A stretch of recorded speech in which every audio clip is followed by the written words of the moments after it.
Hello there and welcome back to another edition of the Hot Lap Classic Remastered. This time I take a look at the 1998 Toyota Sprinter Trueno BZR. When you think Sprinter Trueno, you of course think A86. When I think it, I think A111. I don't, but I want people to believe that I do. This is my favourite of all of them though, don't mistake that. I think unlike the A86, it actually looks quite good.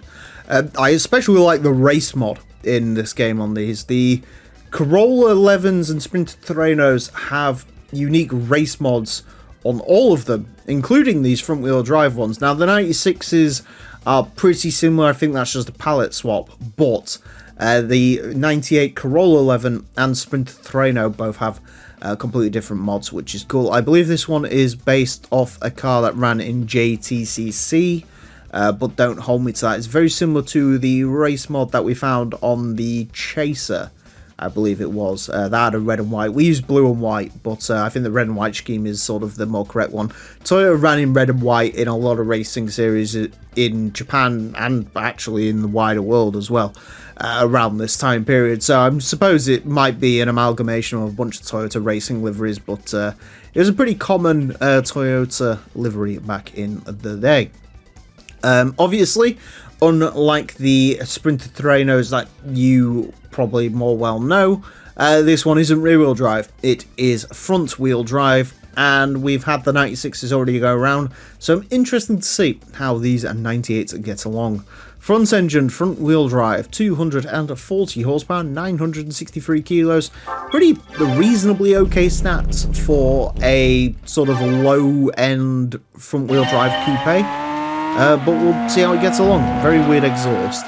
The 1998 Toyota Sprinter Trueno BZR is going to be getting 6 laps of the Motorsports Land track in order to set the best time it possibly can. Our current leader is the Suzuki Cultus Pikes Peak version. That car set a time of 26.540.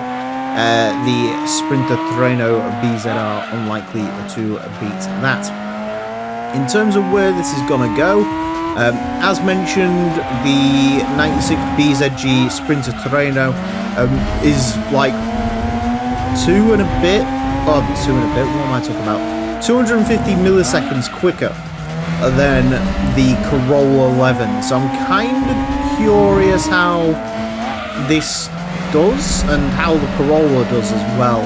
I suppose whether these cars are actually any different, because I mean outside of different names they both look very, very similar.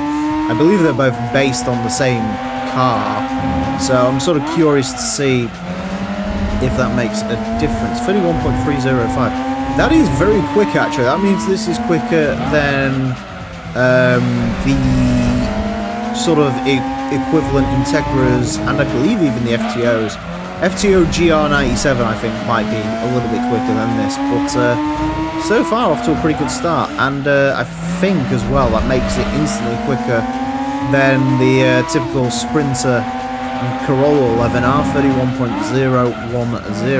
Lap time keeps clocking down with this. It is a really nice handling car actually for a front wheel drive car. Good turn in. No real drama on the exit, as can happen with these. Even my beloved Civics and Integras can struggle a little bit with traction out of the corners on the rear end. You can get a bit of oversteer from the cars, but none so much from this. It actually feels like a very good chassis, this. It almost feels like this could take 300 horsepower and be absolutely rock solid.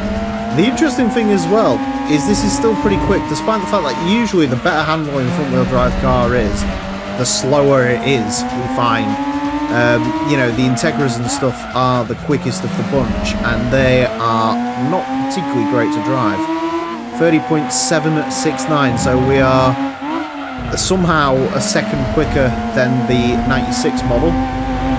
I'm not quite sure if that's completely down to the car or driver talent or a mixture of both, but it is a bit bizarre to be that much quicker. Not really sure what's going on, but again, I want to take it because this is a good handling car, but yeah, very bizarre. That might be... Nope, it wasn't a little bit too much. It was just the right amount of corner cutting. 30.706. I know for a fact that's tying with something, which is going to be really annoying. In fact, actually, that's a very interesting thing for it to tie with. Yeah, good. Very good. Like I say, really nice to drive. No real complaints from me in terms of the way this is. Yeah, it's just good. And I'm not really sure why it was as good as it was. But it is. I mean, that's a lot quicker than, you know, a lot of quick front-wheel drive cars. It is now quicker than the FTO GR. I just see it there. Wow. Crikey. According to that, could have been quicker. Not so sure on that. Sector 1. Okay, yeah, actually, no, I think it could have been. Because if I remember rightly, on that last lap, we were getting caught quite significantly. Through Sector 2, so with that, what, that shaves 30.6 maybe? Could have been possible in this. I could see it. Quick car, good car to drive, really nice. You can tell the car's good when the lap time sort of consistently comes down throughout its running, and that is on one such car that happened with. Yeah, really, really good, can't complain. A 30.706 places this into 266th place, and I believe it becomes our first time on the leaderboard where the ties are back to back. It ties it with the Toyota Sleeker SS2 Super Struck package, and that means the cars below it are also tied, the 200SX and the Silvia Spec S. It is quicker than the Peugeot 406 sedan, quicker than the Nismo 270R, quicker than the Acura Integra Type R. That's the turbocharged version, but that car was run pretty early on. Quicker than Toyota Supra Twin Turbo R TRD 3000 GT. In terms of front-wheel drive stuff, quicker than the Lancia Y, quicker than the Volkswagen New Beetle, Honda Civic SIR EG, Honda Prelude Type S, Honda Integra Type R, that's the naturally aspirated one that made more power than this.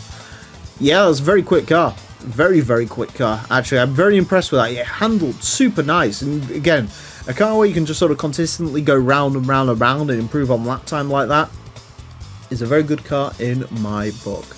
But anyways, that is it for this episode. Thank you all very much for watching. Join me next time when I'll be driving something completely different. Until then, farewell.